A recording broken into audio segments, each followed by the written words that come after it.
Bonjour à tous, je suis Sébastien, auteur du blog louerencourtedurée.fr. Je suis ravi de vous accueillir dans cette nouvelle vidéo qui fait partie de la série Ils sont fous ces clients. Alors aujourd'hui je me trouve en présence de Thomas qui va nous expliquer un petit peu comment il a démarré la location courte durée, quand est-ce qu'il a démarré, quels sont ses premiers résultats et surtout il va nous faire part de deux expériences qui lui sont arrivées dernièrement et croyez-moi, vous n'allez pas être déçus en regardant cette vidéo. Salut Thomas. Salut Seb. Alors Thomas, est-ce que tu peux nous dire quand est-ce que tu as démarré la location courte durée, où tu la pratiques déjà, et nous exposer un petit peu tes premiers résultats? Alors moi je fais de la location saisonnière à Toulouse depuis début juillet. Ouais. Voilà, ça se passe très bien. J'ai en moyenne, enfin minimum 25 nuits par mois de louer. Donc ça marche très bien, j'en suis très content. D'accord. Et alors tu attires une clientèle plutôt professionnelle, plutôt touristique par rapport à la localisation dans laquelle tu investis? Alors je pensais que ce serait une clientèle plus professionnelle que touristique. En fin de compte c'est très mitigé, voire presque plus touristique. Ouais. Donc voilà, au jour d'aujourd'hui j'ai des gens qui voyagent entre deux villes, d'autres qui viennent faire un petit séjour sur Toulouse, parce qu'en fait j'ai le métro qui est pas loin, donc ils peuvent y accéder facilement. Et puis j'ai aussi des pros qui viennent pour un stage, une formation, voilà. Ah d'accord, parce que alors moi je connais un petit peu la résidence dans laquelle investit Thomas, tu vois, je pensais que tu aurais attiré plutôt une clientèle professionnelle. Moi aussi. Alors aussi peut-être parce que j'ai commencé pendant les vacances, donc j'ai eu plus de touristes à ce moment-là, et peut-être que là, les mois suivants, j'aurai plus de pros à voir. D'accord, ok. Donc toi tu disais que tu faisais minimum 25 nuits depuis que tu as démarré, donc on tourne cette vidéo au mois de tout début novembre, donc ça fait quoi? Tu as 4 mois de recul, d'accord. La moyenne des nuits sur lesquelles, enfin le nombre de nuits en moyenne que réservent tes clients? Je dirais 4. 4 nuits? Ouais. Bon, ok. Ouais, moi je trouve que la moyenne aussi, en tout cas sur mes appartements, elle est entre 3 et 4 nuits, ce qui est pas... ce qui est courant. Donc satisfait de ce mode d'exploitation? Ah oui, très satisfait. Alors est-ce que tu peux juste pour dire, parce qu'il y a beaucoup de personnes qui ont envie de faire de la location courte durée, mais qui ont un frein par rapport à des problématiques logistiques, de délégation, etc. Alors c'est vrai, moi je cache jamais dans mes vidéos que ça demande beaucoup plus de temps de gestion que tout autre mode d'exploitation.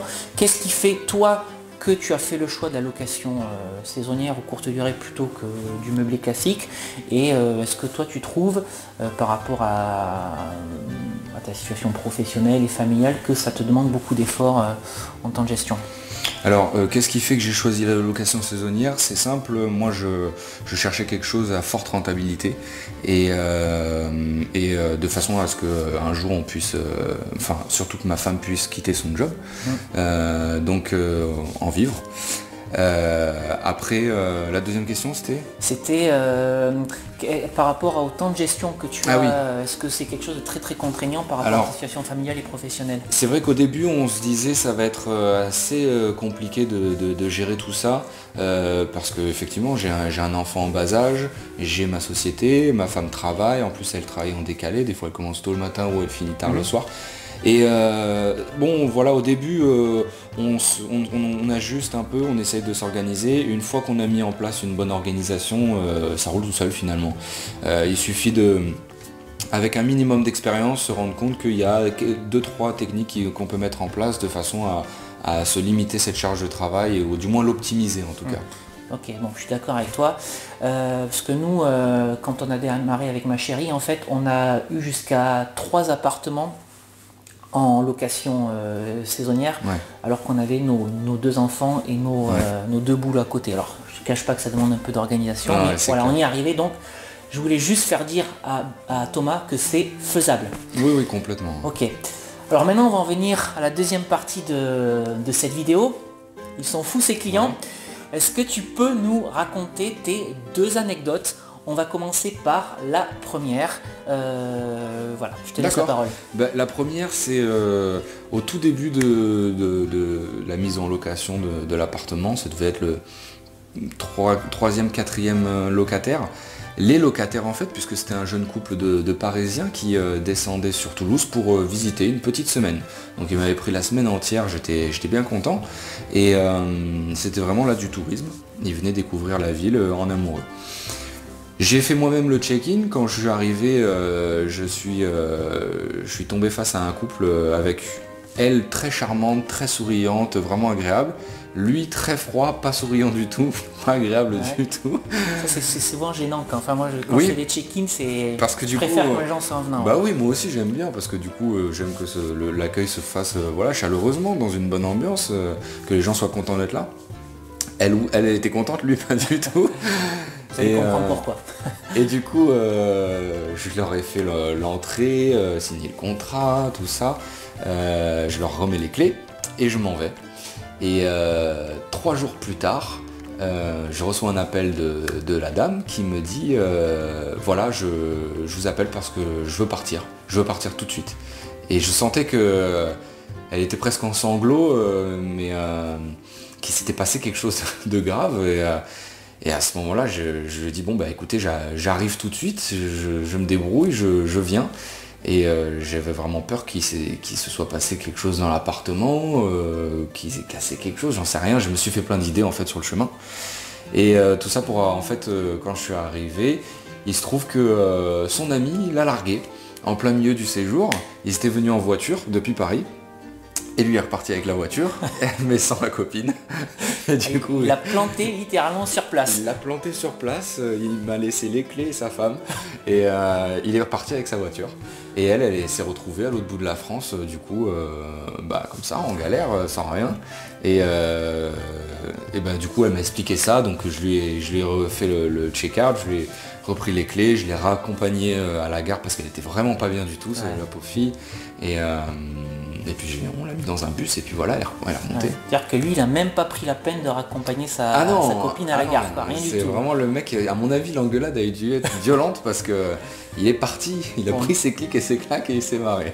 Nous on en rigole, je suis pas sûr qu'elle a dû rigoler autant que nous, mais bon voilà, ça fait partie des...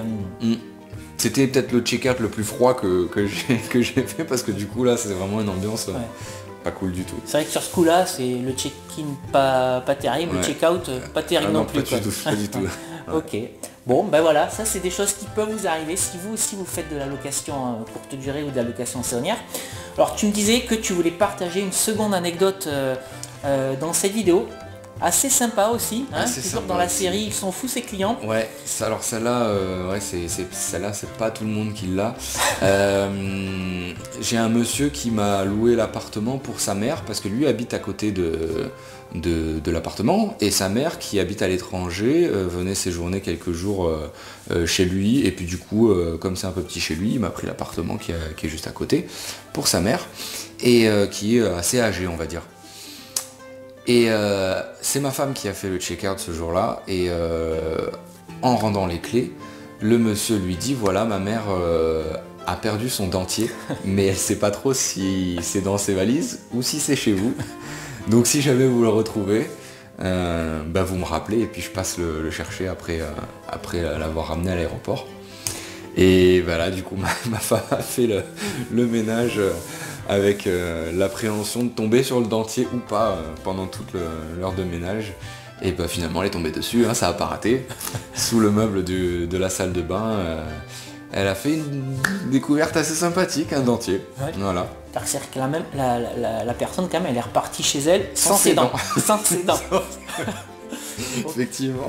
Mais elle avait un avion à prendre, je pense qu'à mon avis elle a dû le chercher pendant pas mal de temps. Et puis en même temps voilà, il fallait bien qu'elle reparte cette dame là, donc elle est repartie chez elle sans ses dents. Donc après qu'on m'ait laissé une femme, maintenant on m'a laissé des dents. Du coup voilà. C'était c'est une anecdote assez sympa aussi. Faudra couper.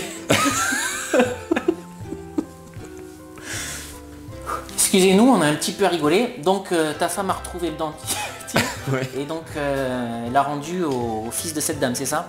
Oui voilà, ça y est, il est repassé et je lui ai rendu le dentier, reparti. Bon, parfait. Bon, plutôt une anecdote assez rigolote, hein, vous avez pu le voir. Donc encore une fois, voilà des choses qui peuvent vous arriver à vous aussi, si vous vous lancez dans la location saisonnière ou dans la location courte durée.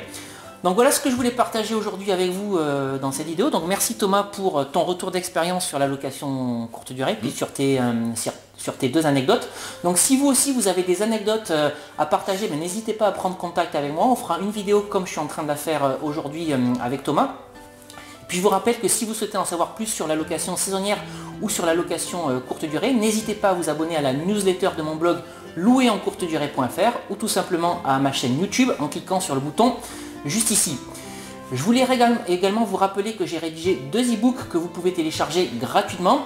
Ces 2 e-books s'appellent Convaincre la banque, mode d'emploi, dans lequel je vous explique quelle attitude adopter pour convaincre la banque de la viabilité de votre projet d'investissement locatif, et Doubler son salaire avec la location courte durée, dans lequel je vous explique comment, grâce à la location courte durée, vous pouvez vous créer une rente ou un complément de revenus. Alors vous pouvez télécharger ces 2 e-books en cliquant sur les 2 vignettes qui vont apparaître dans l'écran de la vidéo si vous vous trouvez dans un navigateur internet, et si vous regardez cette vidéo à partir d'un appareil mobile, je vous mets les liens de téléchargement dans la description juste en dessous de cette vidéo ou sur le petit i qui va apparaître en haut à droite de cette vidéo.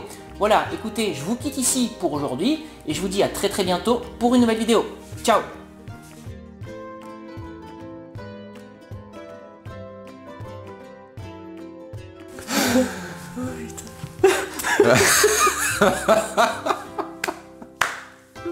Oh putain.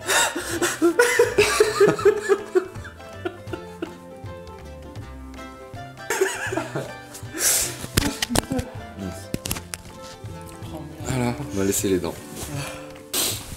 Excusez-nous, on a un petit peu rigolé.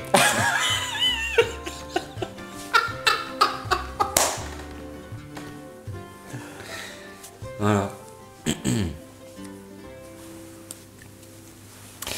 Oh merde. Allez.